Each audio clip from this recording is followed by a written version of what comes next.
rent out my South Carolina house on Airbnb whenever I'm not using it. It's a modest 3-bedroom, 1-bathroom house by the beach. 2 of the bedrooms are guest rooms, which are accessible to the people renting it. The master bedroom I keep locked with my clothes and certain belongings in there. That room is for me, and I have to keep my stuff somewhere instead of lugging it back and forth every time I go down there. I have a regular lock and then a deadbolt lock on there, so no one's ever getting in there unless they chop the door down or break through the window. But also, it's not like I keep anything super expensive in there, mainly just clothing. This was early last spring. It was still chilly up in Massachusetts where I live most of the year. I wanted to take a drive down to my South Carolina house for the week. For the most part, I work remotely, so luckily I'm able to do this when I want to. Ordinarily, I'd have my usual cleaning lady come and clean the house after each guest leaves. The cost of her service is baked into the price of the rental on Airbnb. But since I was going down right after the current renter would leave, I just pocketed the cleaning lady money and planned on going down to clean it myself. The last renter was a guy named Ramon. Through our messages, he told me he was renting with his fiancée and asked for good restaurants to eat at in the area. He seemed trustworthy. I always prefer to rent to couples or smaller groups of women as opposed to groups of young men, because they're usually the ones to come and get shit-faced and potentially damage the place. I started my drive very early in the morning. It was about a 16-hour drive, stopping only for a quick bite and to use the bathroom. By the time I got to the house, it was about 10 o'clock at night.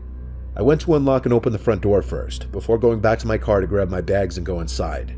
I was shot from driving. I didn't even bother checking the place out or anything for a mess. I just went straight to my bedroom door to unlock it. I collapsed into the bed without brushing my teeth or anything. For those that haven't done it, a 16-hour straight drive will absolutely kill you. I crawled under the covers, and I was out like a baby in a matter of minutes. You'd think I'd have slept through the night, but no, I woke up in a black room. The clock next to my bed read 11:30 p.m. I had only been asleep for a little more than an hour. Something woke me up. I grabbed my phone to check for any texts out of habit. Then I turned on the bedside lamp. I looked around the room, then got up and went out to the living room. I took this moment to start analyzing the place. I didn't notice a single thing moved. Not a pillow, not a can of beer, nothing. I went to the bedrooms. Both were void of any people, though the covers on a bed in one of the rooms seemed to have been moved. So yes, they did come. I thought they may have been the cleanest couple to have ever stayed in my place. I have a camera set up on the front porch of the house. I never really think to check it unless a customer is giving me any kind of hard time, but I was curious. I opened the app to the camera system on my phone and went to the movement history. It picked up on a man entering the house via the code lock 3 days earlier.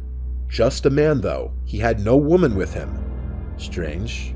I checked for any other movement updates from then until the moment I showed up, which it also caught on video, and there was nothing. I checked it over like 5 times. I suddenly got the chills. I went to the Airbnb app to message Ramon and ask if he checked out okay, even though it was late at night. I went to check the bedroom where I presumed he slept in. I started checking under the bed and in the closets.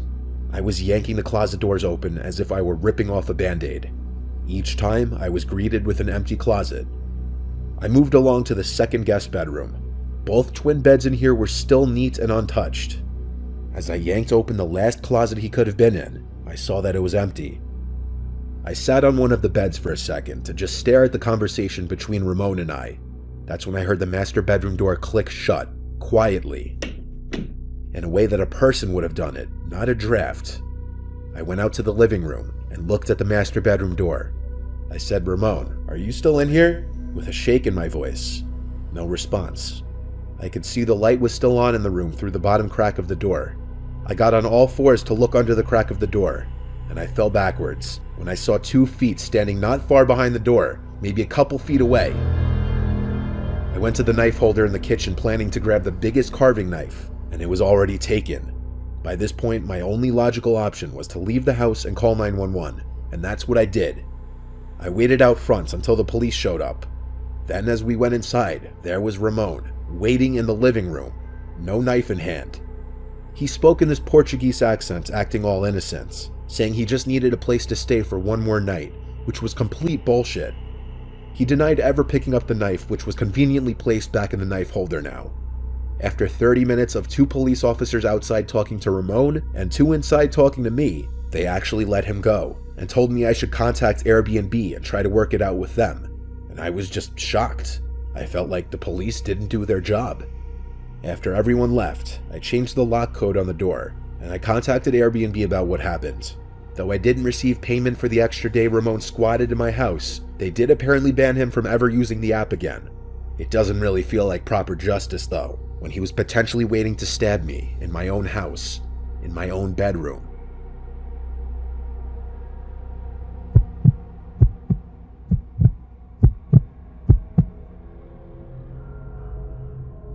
I'm 26 years old, still living with my parents. I'm not content with my job, and I'm in a relationship that I'm not too sure about. To say I've been stressed would be a monumental understatement. My mom and I were not getting along one week, and everyone was just bothering me. I wanted to escape for a weekend. I looked into little one-bedroom Airbnbs up in the mountains, and found one for cheap.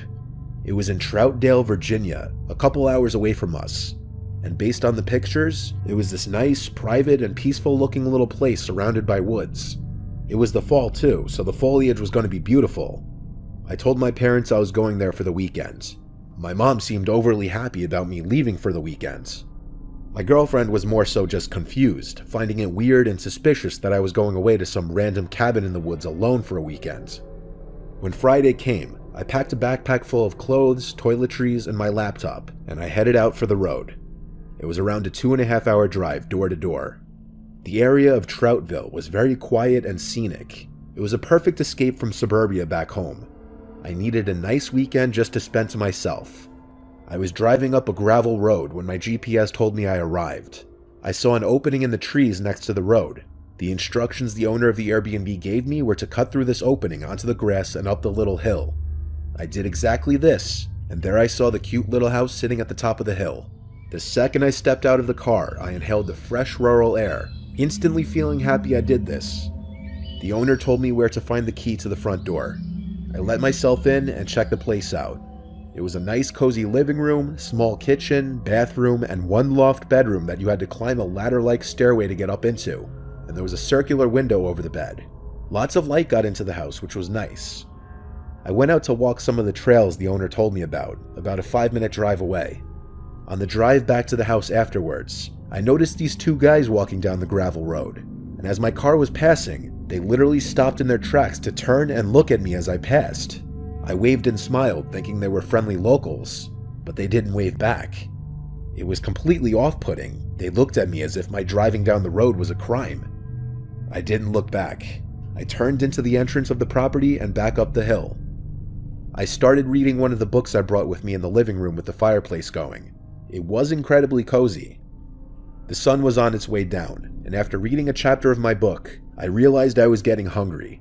I went outside to my car, about to drive to the nearest Walmart, when I noticed two men kind of running into the woods down the hill by the entrance of the property, probably in response to seeing me come outside. I wondered if it was those two guys from the road earlier. It was incredibly strange. I suddenly decided to take my laptop and backpack with me in the car while I was gone just to be safe. On the drive into town, I messaged the owner letting him know about this. He replied saying it's nothing to be alarmed about. There's a lot of teens in the area that walk around. So I dismissed it. I drove like 20 minutes to the closest Walmart since there were literally no grocery stores in the area. I picked up a few food items to hold me over, some milk, granola bars, fruit, frozen dinners, bread, and cold cuts. By the time I got back to the Airbnb, it was completely pitch black out. There were no streetlights on these gravelly roads, and with no neighboring houses, truly the only light was from my headlights. It was creepy for sure. I pulled up to the hill to the little house. It was almost hard to find in the dark. I grabbed my backpack and the grocery bag and went up to the house in the dark, using my phone's flashlight to see. Once inside, I locked the door immediately. It was creepy out there. I ate real quick and went back to reading my book by the fire, and pretty soon the lights to the room suddenly cut out, and the only light in the entire house was from the fireplace. I tried flicking on anything electric, but the power was gone. I went to message the owner again, who swiftly replied back to check the main breaker in the circuit box outside by the telephone pole near the back of the house. I didn't reply. There was no way in hell I was going out there. I was already paranoid from earlier. And why would the power be randomly cut out anyway? Something was off. I heard a creak in the floorboard from the darkest corner of the room by the bathroom door. I looked over and saw this tall, looming figure in the doorway of the bathroom, lit up only by the fireplace. My worst fear had been realized. This was actually happening. A soft yet deep and disturbing voice told me to remain calm and give him everything I had. I was so scared I could barely speak. I said all I had was my laptop and some clothes. He told me to empty my wallet of all my money, which I did. As he stood in the doorway, I still couldn't see his face. He told me to go into the kitchen and stay there. Moments later, I heard the door to the house close. I looked into the living room. My laptop, backpack, and money was all gone. I called 911 quietly to report a robbery. 20 minutes later, an officer arrived. I described the two guys I'd seen walking down the street earlier that day, assuming it was them working together on this. Basically, all the officer could tell me was that they'd be on the lookout for anyone matching those descriptions. I messaged the owner to tell him what happened, and he was sympathetic at first, or so it seemed. He said I could go home the next day, but he didn't want to refund me for my horrible experience.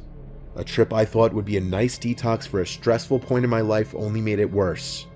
Luckily, my laptop was only like $400 and I didn't pack any expensive clothing, but it was still the scariest experience of my life. There is a small part of me that believes the Airbnb host may have something to do with it, because I still have no idea how that guy got into the house.